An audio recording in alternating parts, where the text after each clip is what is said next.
Hi, my name is Mina Rickey, And I am Lydia Korczak. and this is Decode REI, Discover your perfect real estate investment match with Decode REI. your matchmaker in the world of real estate. Let us find your investment soulmate and make your heart and wallet happy. Today, we interviewing Omni Casey, and he is a real estate investor, broker, and coach who achieved financial freedom before the age of 30 through passive income. He is the founder of the Cashflow Breakfast Club, a real estate investor club and mastermind group that focuses on growing hyperlocal communities throughout the US. The group provides coaching, mentoring, and high-level real estate investors education, and helps members collaborate on investment projects and opportunities. The club also offers a turnkey solution for community leaders to plug into proven system and make an impact in their community. Omni Casey, welcome to the show. Welcome. We're so happy that you're here. The Appreciate it. investor guy. So excited to be here. And it's spelled Omni, but it's actually pronounced Omni. And so that's why the Okay. name Omni, the investor guy. My wife helped me come up with it. It's a nice rhyme, almost like Bill Nye, the science guy, just because it's a tough name to pronounce correctly. But great to meet both of you, and looking forward to our conversation. Well, let's talk about your name. Omni, is that a Hawaiian or is So that an I'm from American name? Yeah, it's not a Hawaiian name. It's not an American name, at all. I do have a long Hawaiian middle name, which is Mm. Ikaika Kaohiai. But Omni is a unique family name. There's several people in my family. It's more of a religious, grew up Mm. Latter-day Saint. So it's like an old prophet, Oh, and my parents just like unique names. So it's either a blessing or a curse, right? You either no one's ever gonna remember it, or they'll never forget it, once they do get it. Listen, my name is Guillermina. I know what you're talking about. Absolutely. Absolutely. We're just used to having to explain our names. I get it. That's it. that's awesome. So before we get started, I want to know, how did you become a real estate investor and achieve financial freedom by the age of 30? Like what? I want to hear your story. Sure. Yeah, I think a little bit of craziness and obsession is needed to do it, on that pace. I grew up in Hawaii, and I Mm. was part of a very entrepreneurial family. Like, my dad owned construction company, roofing company, waterproofing.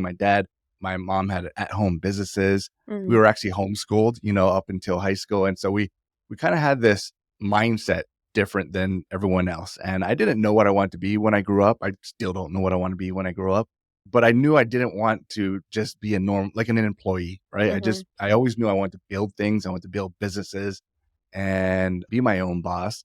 And so that kind of took me down a path of being a serial entrepreneur. I've had many, many businesses, TM machine, coffee vending machine businesses.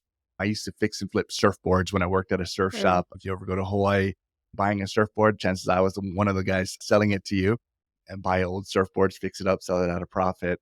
Got into retail at some point, and with some buddies opened up some stores at the malls there, and really loved the business aspect of it. But one of my early mentors just told me, "Hey, you're doing it wrong. Like, I love your Mm. entrepreneurial energy, but you're doing it wrong. You're starting these businesses, and businesses, like, if done correctly, should do two things. Like, two things. Mhm. One, it should pay for your lifestyle, right? Because if it Mhm. doesn't pay for your lifestyle, what's the point? And two, it should own real estate."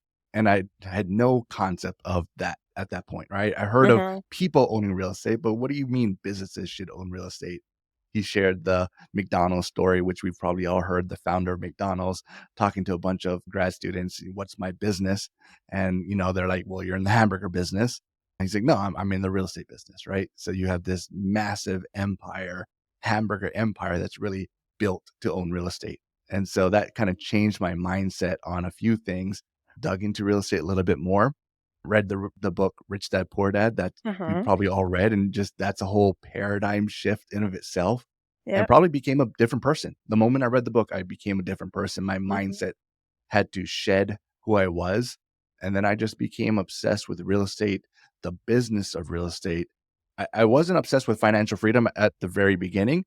I just loved the business of real estate, and then I realized it was very transactional, right? Fix and flip, wholesale, got into the brokerage side as well.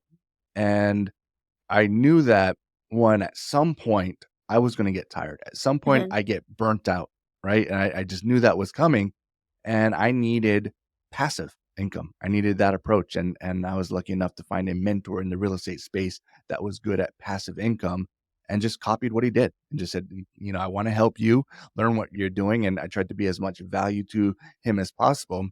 And then at the same time learned passive income, which is rental properties, long-term rental properties, and that turned into various types of strategies throughout the process. So me being obsessed of financial freedom, I really kind of decided to live my life in decades, and Mhm. that's, I talk about that quite a bit. I basically said by the time I'm 30, whatever I'm doing now, I need to exit that. I need to become successful and hopefully scale my business so that I can walk away from that business by that point. And my focus of my business and my income during my 20s were financial freedom. Mhm. And it just became a math equation for me. How many rental properties did I need?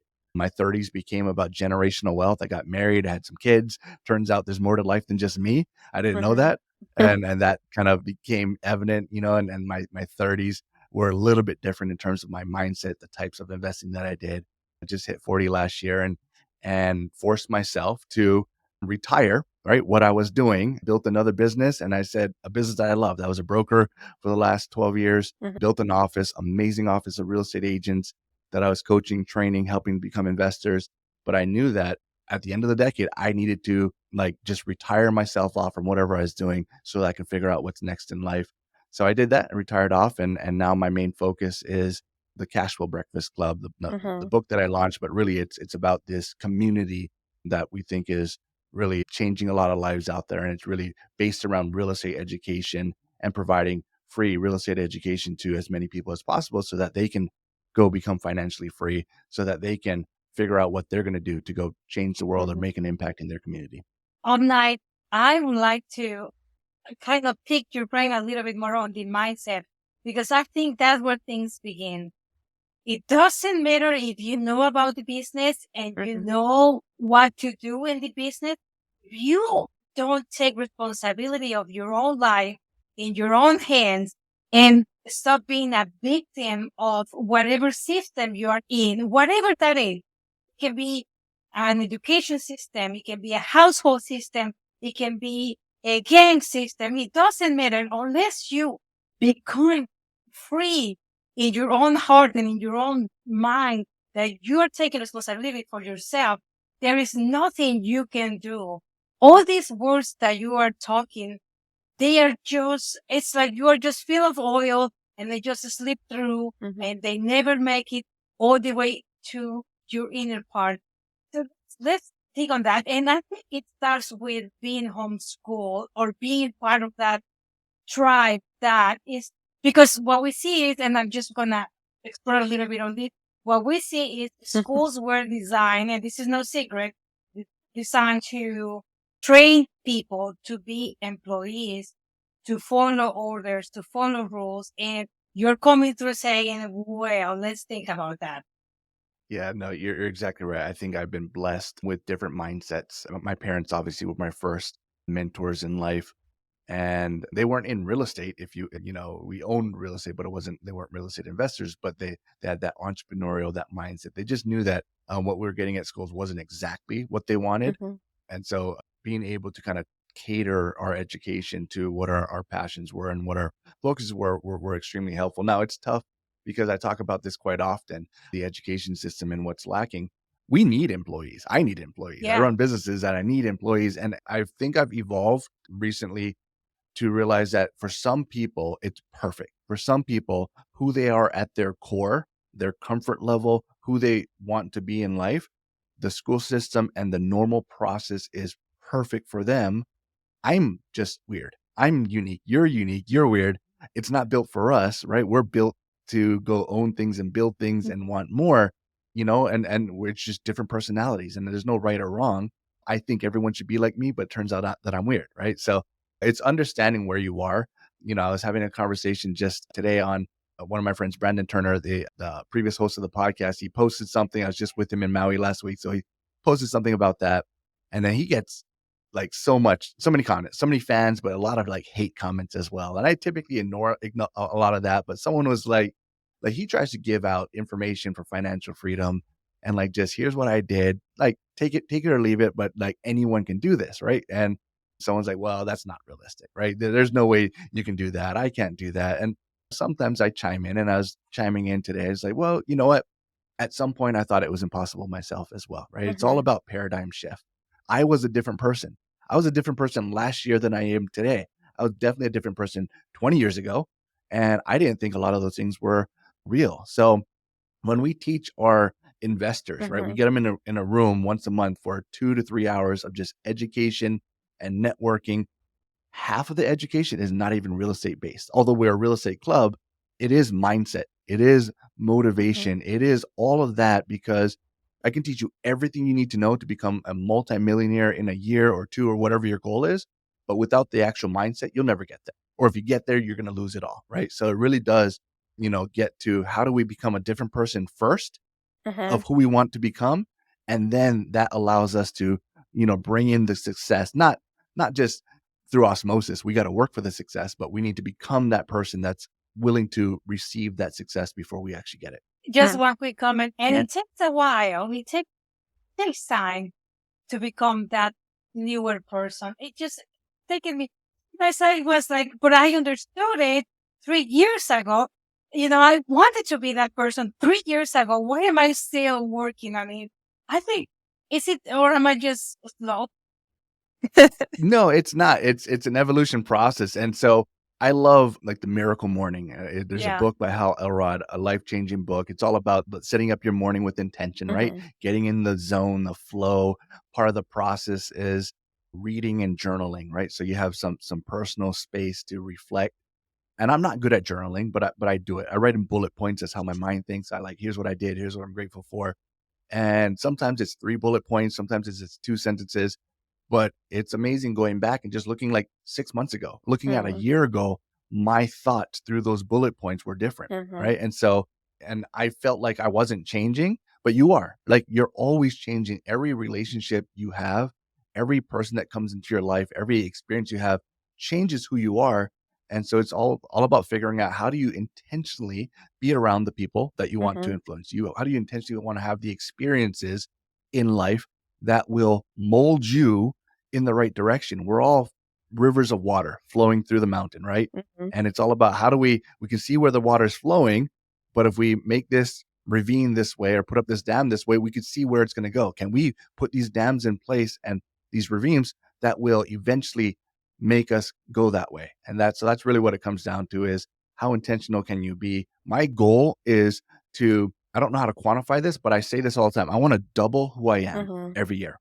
Like at the end, That's I want to great. double who I am as a person, as a father, as a husband, as a believer, as a mentor, as a coach, just double who I am. And it's almost impossible to quantify, but deep down I can feel what that is because me doubling my business or doubling my income, obviously I'm always trying to grow and scale. There's no possible way you can do that without doubling who you are. So I always start with double who I am. How many books am I reading? How many podcasts am I listening to? How many people am I trying to help intentionally? And who am I intentionally trying to be around Mhm. on a regular basis? And that's how I know whether or not I'm on the path to doubling who I am. And it turns out business, success, real estate follows that Mhm. much easier. Wow. That's a very good advice. So on the back, I see you have this thing called Cashflow Breakfast Club, and it's a club and also a book that you wrote. Can you tell us what is it all about? Yeah. So I wrote the book Mhm. several years ago, never published it. And Mm. it was really a manual for me. Mhm. Like I said, I think in bullet points, and it was like, I know I've been blessed. I know I've been Mhm. blessed. My family's been blessed through real estate and through my hard work and through my partnerships and through my mentors and through the groups I've been a part of. And I didn't know how to quantify that. So I started to just, and I was coaching and mentoring Mhm. people because I'm saying, well, if you do this, you're on the right path. But I didn't know exactly what the path was because here's one thing I know: I've made Mhm. many mistakes, right? And so, am I telling someone that actually wasn't to do something that wasn't actually part of the path? So I had to start from finish, think about what my journey was, every transaction I had, every mentor I had, every conversation, and through the the successes and probably more importantly, the failures, I've realized that there was a very distinct path that helped me get to financial freedom, to that first level of financial freedom, then helped me focus on generational wealth and now legacy. And so I put that in the book. So what I use Mm-hmm. to coach and mentor people, that's all it Mm-hmm. was. And then my wife is the one that basically, as I was getting close to quote unquote retiring again at 40 and knowing that I'm stepping away from the brokerage, thinking about what's next, one encouraged me to kind of publish the book, put it out there, put it into a story format. So we wrote a parable about a guy that grew up in Hawaii that happened to be in real estate agent, investor, so it's my story for the most part, but pulled in a lot of different elements in there. And so that's the Cashflow Breakfast Club book. It's what I give to people to say, hey, here is what I did. It's not the only way to do it, Mm-hmm. but if you want to accelerate financial freedom on a almost very easy scale, here's one of the ways that you can do that, right? And in the book, there it diverges into other stories that they can start exploring other Mm-hmm. types of ways to do that. But that's it. And it speaks about this club that meets up. And it's been a club that I've been running for 6, 7 years probably now here locally in Northern Virginia. And it started out as my agents, Mm-hmm. wanted to make sure that my agents who I was coaching and training on the real estate brokerage side anyways, I wanted to make sure that they understood that was just a job. At some point, that money stops, right? Mm-hmm. If they stop selling homes, they don't make any money. And how do you make sure you have passive income? And so teaching them the investor process of being a landlord or being an investor and setting up the passive income for life, strategy. And eventually that evolved to they wanted to bring in their family and friends to that group. And then they said, okay, well, let's just open it up to the public. So we started doing that. And we've had a couple locations. And it wasn't until about 3 months ago when I quote unquote retired from my brokerage Mm-hmm. commitment that I had the ability to scale this Cashflow Breakfast Club nationwide. And Wow. so we are up to 10 locations now. My goal is 35 by the end within the next year and 100 locations in the next 3 years.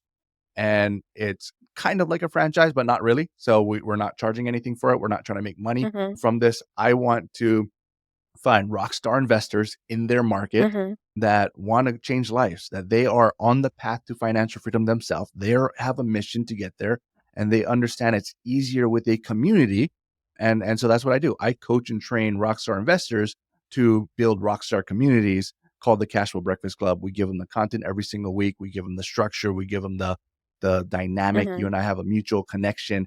Adriana, who's a rock star in her own way, that kind of introduced us. And so she's launching her own Cashflow Wow. Breakfast Club in Prince William, Virginia. Actually, we just had our first one last week. She partnered with 2 other people and now they're going to go change lives, right? They're going to have a community of about 100 people that show up every single month that are anywhere from brand new beginner Mm-hmm. investors to they own hundreds of properties and everything in between. And that community just feeds into each other and they become their own mentors, coaches, and masterminds. And they do a lot of deals together, but it takes someone that's maybe hesitant Mm-hmm. to take their first step or hesitate to take scale to the next level. And now someone's holding their hand and someone's willing to go on that journey with them, which is what I needed. There's no way I would get to where I am today without the amazing mentors and coaches and masterminds that I've been lucky to have throughout my career. Mina, I had an interesting experience the other day. I was showing properties to a family with 2 kids, and we had 10 to see. After viewing about half, the family was getting pretty hungry, and they really just wanted to continue the other day. So what did you do?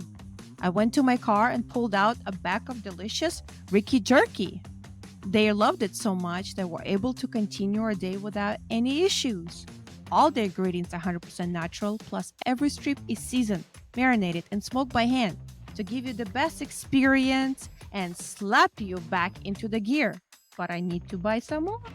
Oh, just head over to rickysjerky.com and use the discount code Decode REI for 15% off your first order.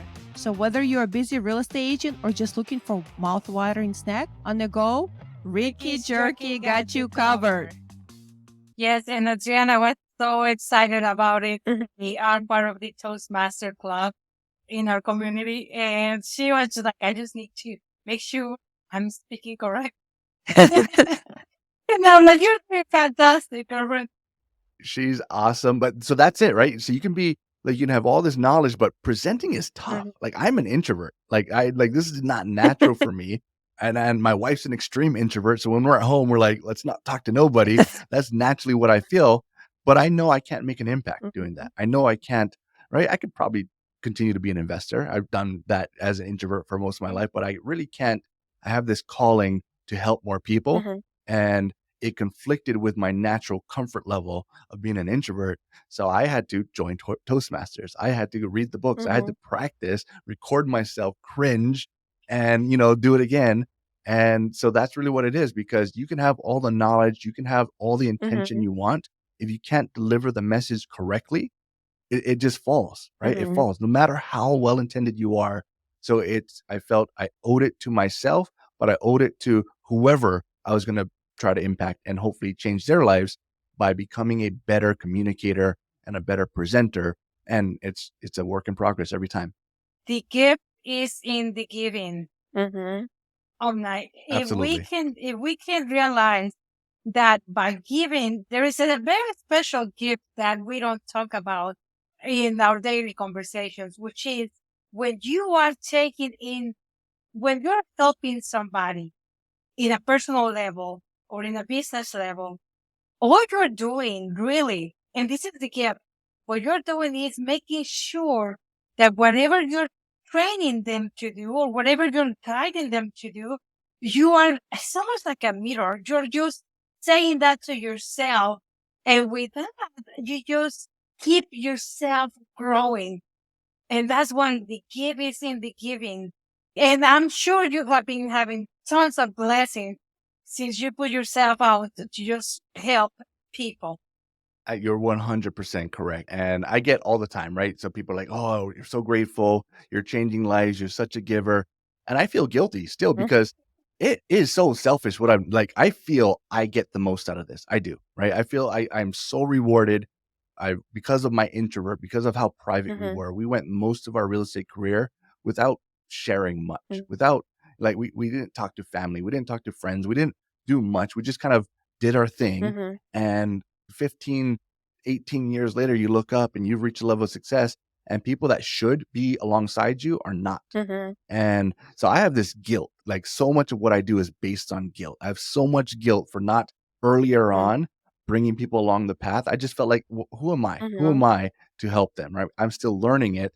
What we talked about earlier, you just don't know how much you're growing until you look up 15 years later. But it turns out every month you're growing. Every month I'm qualified to help one more person that's just a little bit further behind me. You don't need to become the number one expert in the world before you start helping people. Mhm. So part of my club and the requirements are, you're going to learn something today Mhm. and you're going to learn something next month. And then by month 3, you need to start telling people, you Mhm. need to start teaching people, you need to start bringing in your community. I don't care if you're not the expert. You need to, Mhm. you know something more than someone in your family. You need to speak it to. I tell my people all the time, I don't really care about any of you. It's not about you. It's about your kids and your grandkids. Mhm. It's about the next generation. If everything we're teaching ends in this room, it was a waste, right? It has to be about, can you change your entire family tree? And you can only do that by opening your mouth, stepping outside of your comfort zone. And there's fear of rejection, right? You start telling people what you're doing. Some people are not going to like it. Some people are going to reject you. But if you let that fear stop you, you're never going to reach the people that really need to hear you, because you have a unique relationship with people in your life that will only be impacted if Mhm. they hear it from you. They hear from me, it's not going to work. It's got to be from you. So that's really what it is. We're trying to build these polarizing people that just want to share. And I'm never going to reach everyone, but if I'm helping you and you and you and you and you, eventually we might just reach the whole world, because we're all trying to spread a message that is probably not for everyone, right? Like there's some people that, like my wife, love the schooling mindset, loves the employee mindset, not the business owner mindset. So if that's who they are, that's who they're going to be. But Mhm. there are some people like myself that if I went down that path, I would be the most miserable person in the world. Mhm. If I didn't know that there was another path, I would still be miserable, but not knowing why I'm miserable, right? So that's the message we're giving. And financial freedom is so important. It's not so that we can sit on the beach and drink Mai Tais. I say it's so that you can figure out what you're going to go do to change the world. Like every single one of us probably has a meaning, right? And that's probably deeper than we want to go on this podcast. But I believe You're supposed to change the world for somebody, maybe your family, maybe your community, maybe the entire world. Just most people never, ever, ever have the chance to even think about that, or they don't have the time or the money or at all. So they never even dream about what could I do to make an impact. Here's the thing. If you're financially free and you have time to sit down and do nothing but think, you'll figure out what's your purpose in life. You'll figure out how you're going to change the world. So I don't know how people are going to change the world. I just know that financial freedom is the quickest way to allow them to figure that out. Well, let's unpack that a little bit because I don't think we talk about it again at the table, at the dinner table every day. How do I know I'm in the right path? Yeah. So are we talking about life in general or real estate? Let's talk about purpose. I like that. Having purpose in this life, we're here for a reason. It did take a miraculously amount of energy for us to be here, and we continue to take in energy and take in a lot of resources around us. So we are here as a person, as a human. What is it? How do I know I'm in the right track? How am I supposed to be feeling to know if I'm doing right or if I'm lacking a little bit? I love the direction this is going. This is way Oh, deeper I'm than sorry. I normally go on a real estate. So I love the question. So every time we run our Cashflow Breakfast Club, everyone gets a handout. They get a list of questions. And like while they're sitting and waiting for it to start, they're supposed to be thinking about and answering these questions, right? One, some of it's real estate related. What do you do? How many properties do you own? What are you trying to, so that as they're networking, they can network intentionally and they can pre-know their answers. But one of the questions I always ask is, once you're financially free, what will you do to change the world? Right? Which is a big, audacious question that no one ever thinks about, but I force everyone to think about every time they come to a meeting. And I know how ridiculous that sounds. 5 years ago, if someone asked me that, I would roll my eyes and leave. Like that's not who I was, right? But I became a different person. I had a paradigm shift, realizing that who I was changed, and now I believe this, right? I'm not saying it's the only thing to believe, but I believe that. And I've been asking myself that question and I write down an answer. So I usually say, you're going to change this answer. It's such a hard question to answer. You are probably going to spend your entire life figuring this out. So don't let that worry of, am I choosing the right thing, stop you from writing something down. Just write something down in the next 2 minutes, whatever is on your mind right now, whatever you think is passionate, whatever you would do if you had no restrictions whatsoever. It's okay, because next year it might be something else. You might be meant to do something right now, and in 10 years you might be meant to do something different, right? So it might not be a life journey or life purpose.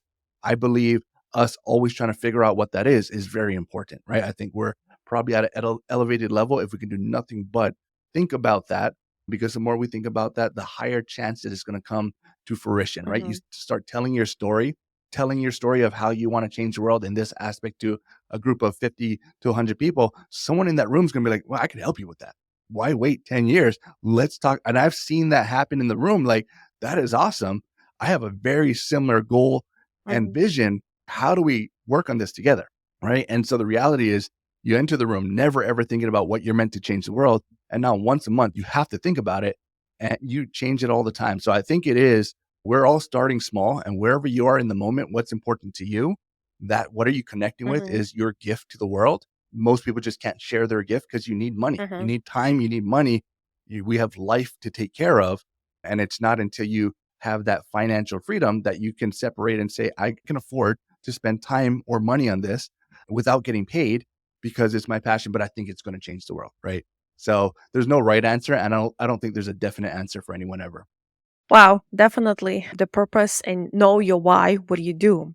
So the biggest thing that I think beginner or any investor, what do you think the biggest mistake that any investor makes, starting out or middle or even a pro investor that makes? What do you think number one mistake that they make? Yeah, my answer to this has changed so many times as I've evolved, right? When Yes. I was 5 years in, I knew like I've made this mistake, and it was a terrible mistake, and it's more like a strategy or tactical mistake. Where I am right now, 20 plus years in the business, I understand how important finding the right mentor, coach, and group is, even more than finding your first deal. Okay. Right. So I used to say, not finding your first deal. Like, you got to go get a deal, and you're going to learn from your deal. And that is true. There's too many people sit on the sidelines and their mistake is just not taking action. And they're like in their head going through all these errors and which means they're only going to grow after their first deal to the whole nother level. But even more important than their first deal is finding the mentor, the coach, or the group, because you can't change your mindset on your own. You can't. And most people don't go around saying, I need to change my mindset. So, but it's being around the right group of who you're aspiring to be more like, or to think more like. And then that makes it much easier to take your first step or your second step or your 10th step. So I think find your group, find your mentor, find your coaches first. And if you find the right group, they're pushing you to take those first steps with the right guidance. Wow. I totally agree with you. It's your tribe. It's your network. Absolutely. It's your team. I have another very important question. Go ahead, Mina. How Sure. do you say your middle name again?